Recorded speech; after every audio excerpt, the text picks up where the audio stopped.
Russ Gross has been working on the railroad, in this case, an amusement ride version called the Harmony Express. The old saying about find a job that you like and you'll never work a day in your life, I haven't worked since we broke ground here. It's been great. Gross's old-fashioned roadside attraction, along with his local food and craft shop, is named for the small village of Harmony in Gloucester.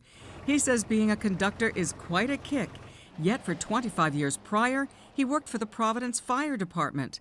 In his early 50s, Gross decided to switch from fire engines to a locomotive engine because he says he had to answer another call. What made you take the U-turn to this?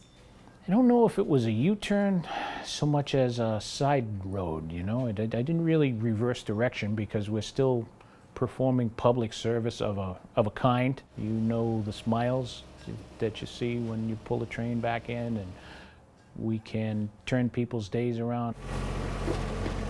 Gross says it was now or never. If I don't do this now, I'll be sitting in the chair in the living room when I'm 65 or 70. Oh boy, I wish I'd have tried that, because you never know if you don't try. This was an orchard because it was too rough to be hay.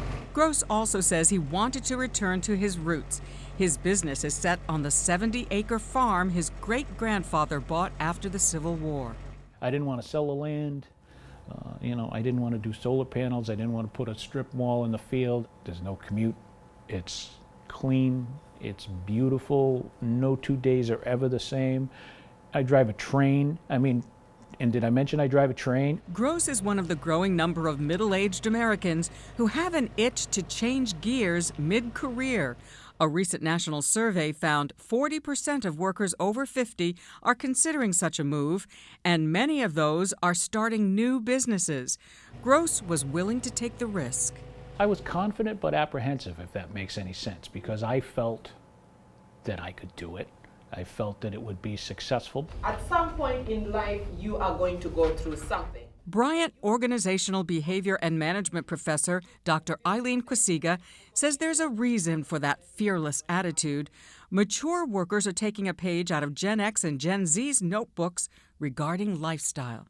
I think they want a balance. Yes, I do want to make money, but at what cost? Mm-hmm. Why aren't they afraid to take the risk? They are not, because they have learned something. Over time, the last, 15 to 20 years, we have seen corporations are not as loyal as they were before. That generation, the 40s and the 50-year-old, they have learned that, hey, I have to take care of myself too. So I'm gonna go in there, learn as much as I can, but if I get an opportunity where I can jump ship and do my own thing, I don't have to feel guilty about it. Quasiga says age 50-plus workers have more opportunity and advantages than ever before. When you work over a long time, there are things that change. You become secure in your knowledge. You build assets, right? You have money, you build skills, you build capital, you build networks. So now you're not just taking a blind risk.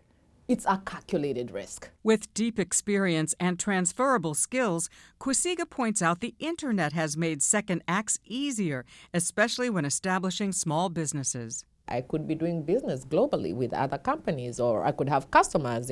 If I'm artistic, I start my own designs. I can post it on Instagram or whatever social media, and I'm able to get clients actually just sewing and crocheting in my bedroom. I'm able to sell my products online. And Quasiga says the pandemic had a profound impact on many employees.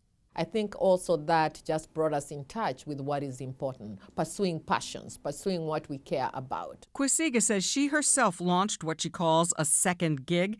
Her career started in IT, but years later she swapped computers for the classroom. What was the reason? Because it afforded you what? It afforded me time, freedom, and also flexibility. Quasiga uses those newfound hours to volunteer for nonprofits. I know that I benefit my student more when I'm out there in the community, either serving on boards or trying out this concept I'm trying to teach them. And she adds, her students in turn are educating her. Maybe the content is the same, but how I am teaching it is very different. I've moved from being the sage on the stage to more being a coach on the side. Fed. Right here, baby. Michelle Ziemba was a school teacher who transferred from classroom to canines. Her farm in Foster is home to the Country Mutt, a dog daycare and boarding facility. Come here. Come here. Recess has taken on a whole new meaning for this former educator. She's now teaching agility and obstacle training and some manners.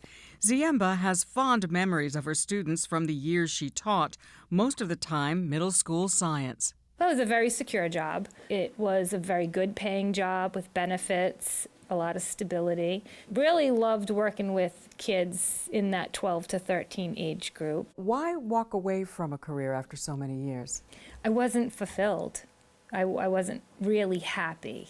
It was a very stressful job. There were endless deadlines, endless demands. I just felt like I could put the same amount of effort into something I was creating for myself without the frustration and constraints of systems around me. But wasn't it scary to make this decision? It was very scary to say to my husband, how about if I don't make any money for a while because I want to have a business? It became a profitable business that I can now make a living out of. But it was not easy. In addition to minding 30 to 40 dogs a day, Ziemba cares for her own animals, 2 horses, 4 goats, and 15 chickens, plus several pets. It's a hobby farm, but we have animals with purpose. Everybody has a purpose and not just decorations. Ziemba says she's noticed many of her contemporaries' priorities and work culture changed because of COVID. I think from the pandemic may have shifted back to, well, what about my happiness? Does that matter? And what about being there for my children? And what about being there for my aging parents? And how can I make life work for me instead of just work for life? I have no regrets. But there were days that I did. There were days when I would sit there and silently cry to myself and say, well, I could have the summer off right now. I'll work 7 days a week for months on end. I work 7 days a week for the last 2 years. It's just sweat equity. Despite the blood, sweat, and tears Russ Gross has put into his farm, he's on track to expand. I guess it's heart. That's what the old folks would call it, heart. You gotta have heart. For Michelle Ziemba, like Gross, leaving a long-time career for a long-held dream seems the right path to take. We want to be here on the farm, so, you know, working here and living here it's a blessing.